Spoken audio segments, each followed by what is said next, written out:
ಸಂಭಾವ್ಯ ಪಟ್ಟಿನಲ್ಲಿ ಪರಮೇಶ್ವರ್ ಅವರ ಹೆಸರು ಕಂಡು ಬರ್ತಾ ಇದೆ, ನರೇಂದ್ರ ಸ್ವಾಮಿ ಅವರ ಹೆಸರು ಕಂಡು ಬರ್ತಾ ಇದೆ, ಹಾಗೆ ಖರ್ಗೆ ಅವರ ಹೆಸರು ಕಂಡು ಬರ್ತಾ ಇದೆ, ಕೃಷ್ಣಮೂರ್ತಿ ಅವರು ನಾನು ಕೂಡ ಆಕಾಂಕ್ಷಿ ಅಂತ ಹೇಳ್ತಾ ಇದ್ದಾರೆ. ನೀವು ಗಮನಿಸಿ, ಇವ್ರು 4 ಜನ ಒಳ ಮೀಸಲಾತಿಯ ವಿರುದ್ಧವಾದಂತಹ ಸ್ಟೇಟ್ಮೆಂಟ್ಗಳನ್ನ ಕೊಟ್ಟಂತವ್ರೆ. ಒಳ ಮೀಸಲಾತಿ ಸದಾಶಿವ ಆಯೋಗದ ವರದಿ ಅವೈಜ್ಞಾನಿಕ ಅಂತ ಹೇಳಿದಂತವ್ರೆ, ನಾಗಮೋಹನ್ ದಾಸ್ ಆಯೋಗದ ವರದಿಯನ್ನು ತಿರುಚಿದಂತವರು, ಒಟ್ಟಾರೆ ಒಳ ಮೀಸಲಾತಿಯ ಪ್ರಕ್ರಿಯೆಗೆ ವಿರುದ್ಧವಾದಂತ ಕೆಲಸ ಮಾಡಿದಂತವರು ಸಚಿವರಾಗಿ ಒಳಗಡೆ ಹೋಗ್ತಾರೆ. ಒಳ ಮೀಸಲಾತಿಯಾಗಿ ಪರವಾಗಿ ಧ್ವನಿ ತೆಗೆಯುವಂತಹ ಏಕೈಕ ಧ್ವನಿಯನ್ನ ಕ್ಯಾಬಿನೆಟ್ ಇಂದ ಆಚೆ ಇಡ್ತಾರೆ ಅಂತಂದ್ರೆ ರಾಜ್ಯದ 40 ಲಕ್ಷ ಹೆಚ್ಚು ಜನಸಂಖ್ಯೆ ಇರೋರು ಏನ್ ಸಾಯ್ಬೇಕಾ? ನಾವಾಗಲೇ ಒಂದು ಪ್ರಶ್ನೆ ಕೇಳಿದ್ರೆ ನಮ್ಮ ಮಿತ್ರರಿಗೆ, ಸರ್ಕಾರ ನಾವು ಕೆಡುತ್ತೀವಿ ಅಂತ. 100% ಹಿಂಗೆ ಅಂತ ಹೇಳ್ತೀನಿ. ಇಡೀ ಕರ್ನಾಟಕದ 224 ಕ್ಷೇತ್ರದಲ್ಲೂ ಕೂಡ ಯಾರೇ ಗೆದ್ರು ಕೂಡ 2,000, 5,000, 3,000, 500 ಇಷ್ಟೇ ಓಟು ಡಿಫರೆನ್ಸ್, ಮ್ಯಾಕ್ಸಿಮಮ್ 10,000 ಡಿಫರೆನ್ಸ್. ನೀವು ಇಡೀ ಕರ್ನಾಟಕದ ಯಾವ ಕ್ಷೇತ್ರಕ್ಕಾದ್ರೂ ಹೋಗಿ ಬನ್ನಿ, 20 ರಿಂದ 25 ಸಾವಿರಕ್ಕೂ ಕಮ್ಮಿ ಜನಸಂಖ್ಯೆ ಮಾದಿಗರು ಇಲ್ಲದೆ ಇರುವಂತಹ ಕ್ಷೇತ್ರವೇ ಇಲ್ಲ. ಫಾರ್ ಎಕ್ಸಾಂಪಲ್ ಬೆಂಗಳೂರಿನ 28 ಕ್ಷೇತ್ರಗಳಲ್ಲಿ ಪುಲಕೇಶಿ ನಗರ ತಗೊಳ್ಳಿ, ಮಹದೇವಪುರ ತಗೊಳ್ಳಿ, ಯಲಹಂಕ ತಗೊಳ್ಳಿ, ಆನೇಕಲ್ ತಗೊಳ್ಳಿ, ಬೆಂಗಳೂರು ಗ್ರಾಮಾಂತರ ಜಿಲ್ಲೆಯ ಗಾಂಧಿನಗರ ಅಂತೂ ಮೂಲ ಬಿಡಿ.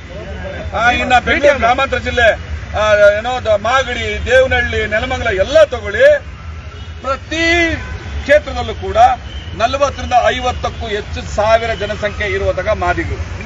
ನಾವು ಮನಸ್ಸು ಮಾಡಿದ್ರೆ 5,000, 500 ಡಿಫರೆನ್ಸ್ ಅಲ್ಲಿ ಗೆಲ್ಲುವಂತಹ ನಿಮ್ಮ MLAಗಳು ಉಡಿಸಾಗ್ಬಿಡ್ತಾರೆ. ಈಗೇನ್ ಯಾರು DK ಶಿವಕುಮಾರ್ ಅವರು 135 ಗೆದ್ದಿದ್ದೀವಿ, ಮುಂದಕ್ಕೆ 140 ಬರುತ್ತೆ ಅಂತಾರಲ್ಲ, ಆದ್ರೆ ಇಂದಿನ ಶಕ್ತಿ ಮಾದಿಗರು.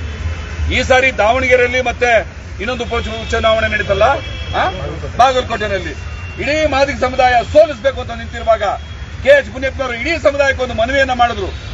ಇದೊಂದು ಸಾರಿ ಕ್ಷಮಿಸೋಣ, ಒಂದು ಅವಕಾಶವನ್ನ ಕೊಡೋಣ, ಈ ಸಾರಿ ಬೇಡ, ನಮ್ಮ ಕೋಪ ಬೇಡ ಪಕ್ಷದ ಮೇಲೆ, ಅವ್ರು ಗೆದ್ದ ನಂತರ ಒಳ ಮೀಸಲಾತಿಯನ್ನು ಸಂಪೂರ್ಣವಾಗಿ ಜಾರಿಗೊಳಿಸ್ತೀವಿ ಅನ್ನೋ ಮಾತು ಕೊಟ್ಟರು. ಅವ್ರ ಮಾತಿನ ಮೇಲೆ ವಿಶ್ವಾಸ ಇಟ್ವಿ. ಅಲ್ಲಿನ ನಮ್ಮ ಮತದಾರರು ಅವ್ರನ್ನ ಗೆಲ್ಸಿದ್ರು. ಅವ್ರನ್ನ ಗೆಲ್ಸದ ಮೇಲೆ ಈ ರೀತಿಯಾಗಿ ಬೆನ್ನಿಗೆ ಚೂರಿ ಹಾಕುವಂತ ಕೆಲಸ, ತಾಯಿಯ ಎದೆ ಹಾಲು ಕುಡಿದು ಎದೆಗೆ ಒದೆಯುವಂತ ಕೆಲಸವನ್ನ ಈ ಸರ್ಕಾರ ಮಾಡಿದ್ರು. KH ಮುನಿಯಪ್ಪನವ್ರಿಗೆ ಅವ್ರ ಮೂಲಕ ಮಾದಿಗ ಸಮುದಾಯಕ್ಕೆ ಬೆನ್ನಿಗೆ ಚೂರಿ ಹಾಕ್ತಾ ಇದ್ದಾರೆ ಈ ಸರ್ಕಾರ, ಕಾಂಗ್ರೆಸ್ ಸರ್ಕಾರ. ಈಗ ಯಾರು ಮುಖ್ಯಮಂತ್ರಿ ಆಗಿ ಕೊಟ್ಟಿದ್ದಾರೆ, ಯಾರು ಸಚಿವರಾಗಿ ಕೊಟ್ಟಿದ್ದಾರೆ, ಯಾರು ಒಳ ಮೀಸಲಾತಿ ವಿರೋಧಿಗಳಿದ್ದಾರೆ, ಅವರು ಚೂರಿ ಹಾಕೋ ಕೆಲಸ ಮಾಡ್ತಾ ಇದ್ದಾರೆ. ಅವ್ರಿಗೆ ಬುದ್ಧಿ ಕಲಿಸುವಂತ ಕೆಲಸವನ್ನ ಇಡೀ ಕರ್ನಾಟಕದ, ಅಖಂಡ ಕರ್ನಾಟಕದ ಮಾದಿಗರು, ಮುಖ್ಯವಾಗಿ ನಾನು ಪೌರ ಕಾರ್ಮಿಕರಿಗೆ ಹೇಳ್ತಾ ಇರುವಂತದ್ದು, ಪೌರ ಕಾರ್ಮಿಕರು ಒಂದು ದಿವಸ ಕೆಲಸ ಮಾಡಿಲ್ಲ ಅಂದ್ರೆ ಇಡೀ ಕರ್ನಾಟಕ ನರಕ ಸದೃಶ ರೋಗಗಳ ತಾಣ ಆಗೋಗ್ತದೆ. ಇನ್ನು 2-3 ದಿವಸ ಬೆಂಗಳೂರಿನಲ್ಲಿ ಇವರು ಕೆಲಸಗಳನ್ನ ಸ್ಟಾಪ್ ಮಾಡಿ ಎಲ್ಲ ರೀತಿಯಾದಂತಹ ಕಸಗಳನ್ನ ರಸ್ತೆಗೆ ಬಿಟ್ರೆ ಏನಾಗಬಹುದು? ನಾವಿಲ್ಲದೆ ಬೆಂಗಳೂರು ಉಂಟಾ? ಬೆಂಗಳೂರಿನ ಮೂಲ ನಿವಾಸಿಗಳು ನಾವು.